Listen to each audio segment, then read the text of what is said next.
Welcome to JBJS OrthoCorps. Listen as members of the ortho community, residents, surgeons, educators, staff, and patients share their stories about the experiences and people most important in their lives and the lessons they learned along the way.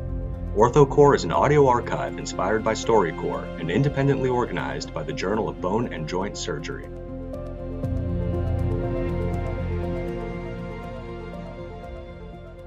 Hi, this is Marc here in Minneapolis, and I'm here with my colleague, my partner, Dr. Joel Boyd, who is the head team physician for the Minnesota Wild and former team physician for the Minnesota Vikings, a nationally and internationally known sports surgeon. And Dr. Boyd did his fellowship with an icon in the field of sports medicine, Dr. Pete Fowler, who sadly recently passed away, and I thought it would be a good opportunity to ask Dr. Boyd a little bit about his memories of Dr. Fowler. So I've got a couple of questions that I'm going to ask him, and then he's going to, I'm sure, flesh out some of the memories in between, because there's already smiles occurring on the face. Dr. Fowler, a most memorable character. So, Dr. Boyd, let me start out with, what was it that attracted you to Dr. Fowler's fellowship? So, like most fourth years, I was touring a couple of places in the United States for fellowship. I'd gone out to LA and Curlin and Job, and thought that might be a landing spot. We had a first year foot and ankle, Dr. Ian Alexander, surgeon at the Cleveland Clinic. You were a resident at Cleveland Clinic. I was a resident at the Cleveland Clinic at the time. I was fourth year on his service, and he introduced me to the idea. He said, you should think about doing your fellowship with Dr. Fowler in London, Ontario, because he was from Canada. And I said, okay. I said, that's interesting. Mm-hmm. Well, then I brought it up to my mentor at the Cleveland Clinic, John Bergfeld, and John was also very good friends with Pete. And at the time, that was a time when, we were debating quite a bit about bone tendon bone autografts for ACL reconstructions versus hamstring autografts. And it's, for those who aren't of the vintage that I am, and those who are, remember what kind of battles took place at the podiums over hamstrings versus BTBs. Ultimately, they ended up being close to the same. But Pete was a hamstring user, and Bergfeld was a BTB user. Oh my! And so I was very conflicted heading into my fellowship, but. Pete, he was a very good guardian of the Canadian way, and spoke his mind whenever it came up. So you went up for an interview? I did. What was that like? Well, the interview itself was another interesting day. So I went to see Pete, and obviously he and Bergfeld had talked a bit. So I sat in his office, and he said, yeah, he goes, I saw that you'd gone to Bucknell University, which I didn't even know he knew where that was. And I said, yes, I did. And he says, you played football there? I said, yes. He goes, well, I think I know just about everything about you. Let's go talk to the football coach.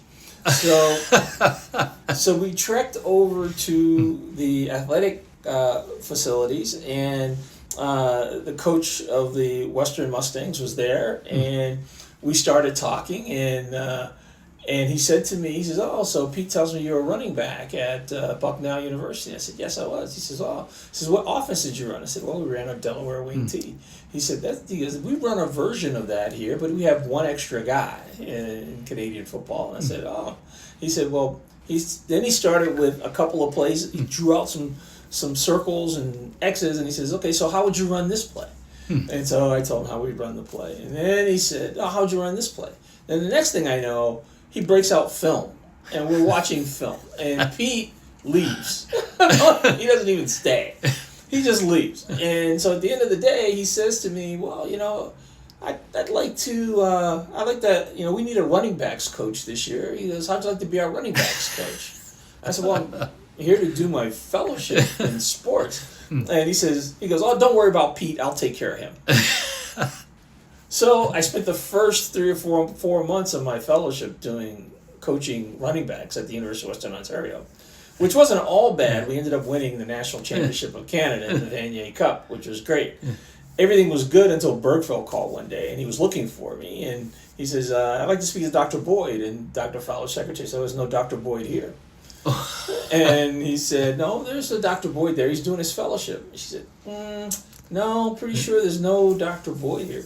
And he said, well, you know, you'd recognize him, you know, he's a black guy. And she goes, oh, you mean Coach Boyd. And I thought Bergie just was she said he was gonna come through the phone at that point. You have Pete Fowler call me.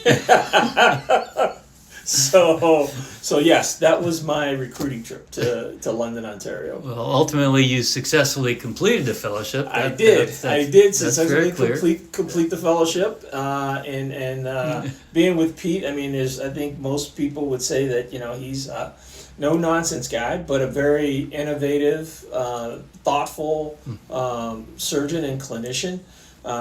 He, you know, if things made sense to him, he would certainly fight for it. And he did things the old way, osteotomies with osteotomes, no saws. Which you still do today. I just witnessed you doing that. Yes. I still do osteotomies with osteotomes. Yeah, so, probably better for bone healing anyway. But, so what was it like working with him on a day-to-day basis?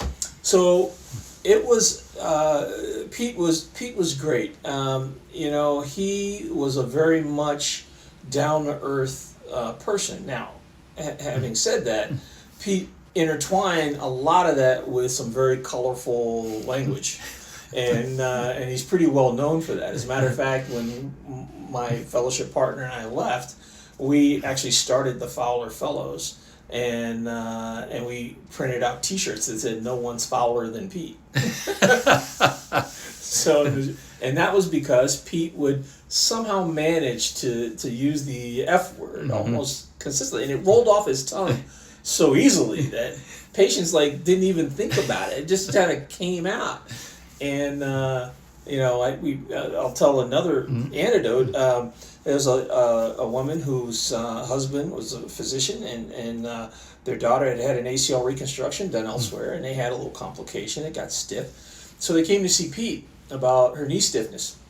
And Pete was in the athletic training area, and he loved being there. He hated actually going to the clinic. He'd rather be over in the athletic facility. And so he was late, without question. And he initially sent me to go see the patient to get started, and the nurses wouldn't even let me go in the room because this physician's wife was irate that he was late. And so eventually Pete comes into clinic and says, you know, what's happening? And the nurses run up, so you have to go see her right now. She's been here for like an hour, and she's upset that you're late, and the whole bit. So Pete just says, okay, fine. He goes, you know, takes the chart, and he goes in the room. He leaves the door open, and he says to her, he says, "I'm Pete Fowler."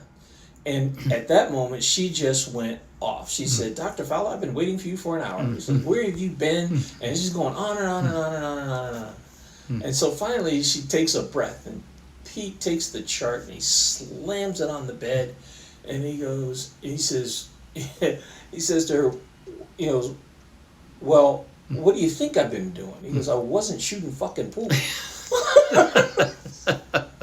So, and she goes, "Well, no." And he goes, "Well, all right then, what's wrong with her?" And then it's on to the next thing.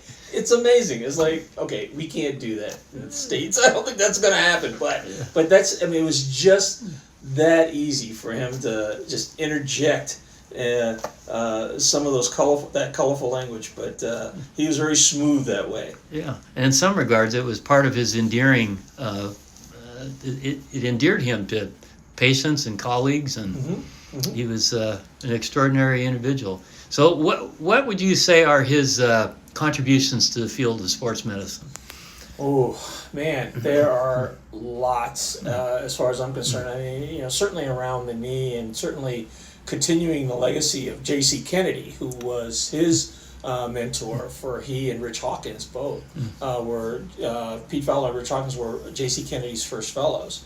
And Pete, who stayed in London, most people know that Rich went to Colorado or the Stedman Hawkins Clinic in Vail.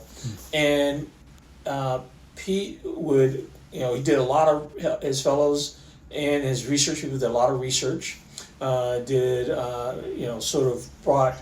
Started with the LAD, which was a ligament augmentation device, and ultimately did a lot of work on that and realized that, okay, it wasn't the panacea of what we wanted it to be, but continued to do hamstring reconstructions and was very successful at it. Osteotomies, big osteotomy guy, and multiple plane osteotomies. And when I trained with him, no one was really talking about triple varus knee except for in Cincinnati. Frank Noyes. Yeah, Frank was doing it. But Pete had already had an osteotomy to fix it, and how you fix it. So we were doing those kinds of osteotomies that I don't think were done hardly anywhere. So he had a very everyday approach to athletes. The athletes all loved him. And we'd see players from the NHL who were Canadian that would, fly thousands of miles to see him. And he took the time and enjoyed being around them.